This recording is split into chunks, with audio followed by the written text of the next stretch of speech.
Hi there, I'm Peter Batt and this is my thought for the day. Corporations don't like democracy.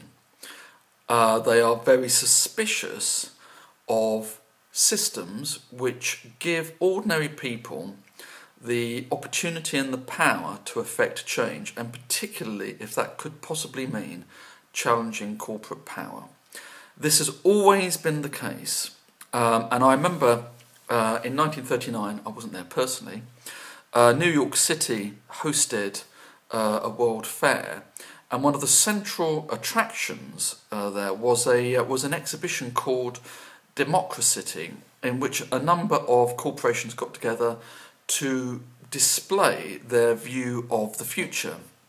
And that future was a group of corporations who were the ultimate providers of human need. They would anticipate and they would satisfy need through the provision of goods and services, and therefore, keeping the consumer in a state of product inspired delirium.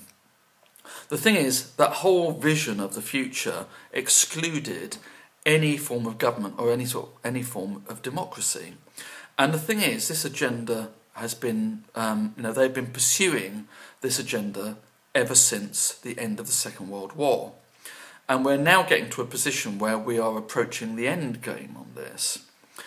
So not only are our economic and political systems basically captured by corporations, but those corporations actually now want to start reducing the number of people or the kinds of people who can actually participate in the democracy. So, a couple of presidential elections ago, the state of Florida became the centre of a controversy because the Republican administration was introducing an electoral registration system which discriminated against sections of their community, and it was generally accepted those sections were probably mainly Democrat voters.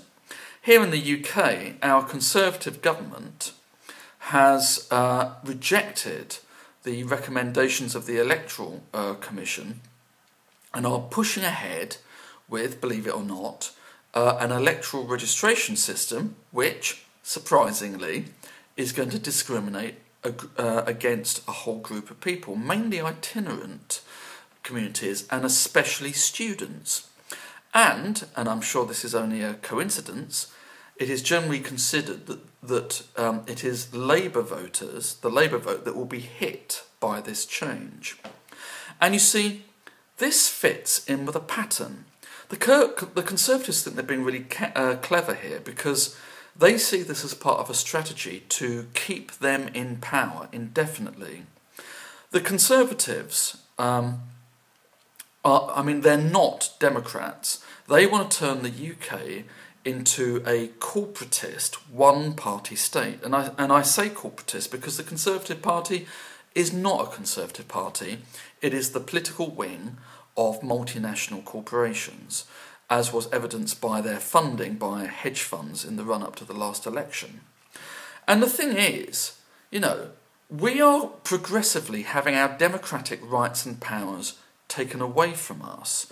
And unless we start a grassroots movement for change, we will wake up one day without those rights, and actually will discover that the only thing that we can do is perform our role as worker consumer drones. This is what the corporations want us to be. They don't want us to think outside the box. They don't want us to think outside of their product ranges. They want us to consume and to work and to take on their debts so that we keep that wheel spinning and we keep them in the wealth to which they have become accustomed. They do not believe in democracy. They believe democracy is dangerous.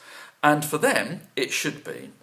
And my argument is we need to band together and start a grassroots movement to bring everyone who opposes the corporate power grab together. We need to bring them together and start a grassroots movement. And I look forward to hearing your comments on that. Anyway, That's it for now. Thanks for listening. Until next time. Bye.